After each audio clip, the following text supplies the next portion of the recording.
Hi, I'm Rick Kaler. Thanks for joining me. Shopping for a financial advisor you can trust has never been easy.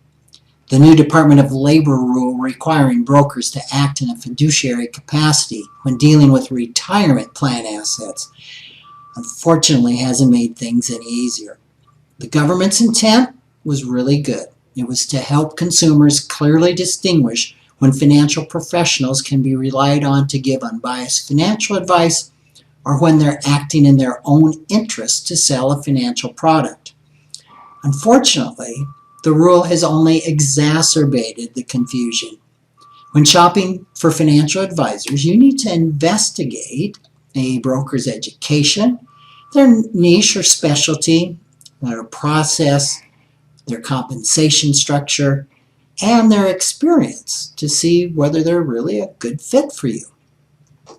It's equally important, and it's up to you to do this, to get a background check and determine whose interest is the advisor looking out for, yours or theirs. No one else is going to do this for you. Here are a couple important steps that you can take to greatly increase your chances of getting someone who's truly going to be looking out for you. First, ask any advisor you deal with to sign a statement affirming they will be acting in the capacity of a fiduciary to you, meaning you will be a client, not a customer. A copy of this form can be found at advisorperspectives.com. Now, if an advisor is unwilling to sign this form, they're probably not likely going to be a fiduciary who will put your interest first. Second, check the advisor's background. If advisors receive any type of a fee, they're held to a fiduciary standard automatically by the SEC. Still, it's wise to check their background for any misconduct, and you can do this at advisor info, that's ADVISER info.sec.gov. If advisors sell security, mutual funds, private REITs, limited partnerships, or receive any type of a commission, they will also be regulated, or solely be regulated, as the case may be, by FINRA, FINRA.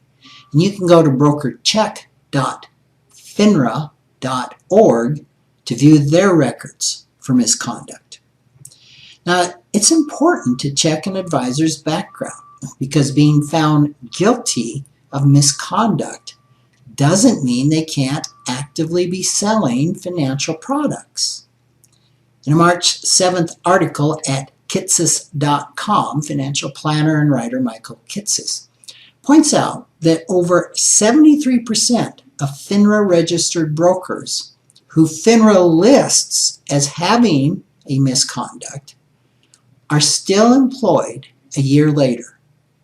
That's despite the fact that such brokers are a whopping 5 times more likely to engage in misconduct again in the future. Kitces explains that while just a little over 7% of all FINRA brokers have some type of misconduct on their records, only about half of them actually lose their jobs, and about half of those find employment with another firm. Additionally, it seems some firms have more of a culture of employing brokers with misconduct. The top 5 brokerage firms with the highest, which is 15% or more, concentration of brokers with misconduct are Oppenheimer and Company, First Allied Securities, Wells Fargo Advisors Financial Network, UBS Financial Services, and Cetera Advisors. This is according to a working paper, The Market for Financial Advisor Misconduct, by Mark Egan, Greg Matvos, and Amit Saru, business school professors at the University of Chicago and the University of Minnesota. Geographic location also makes a big difference, with the states of California, Florida, and New York having counties with much higher concentrations of brokers guilty of misconduct, in each case 15 to 30%.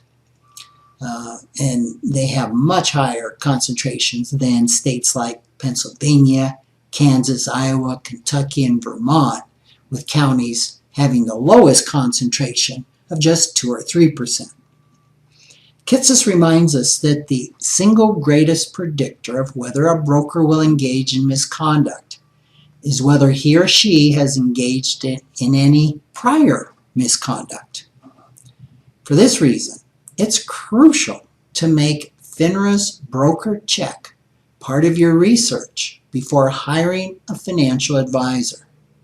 Before trusting any advisor to put your interests first, look out for your own interests by investigating the advisor's history. Thanks for joining me.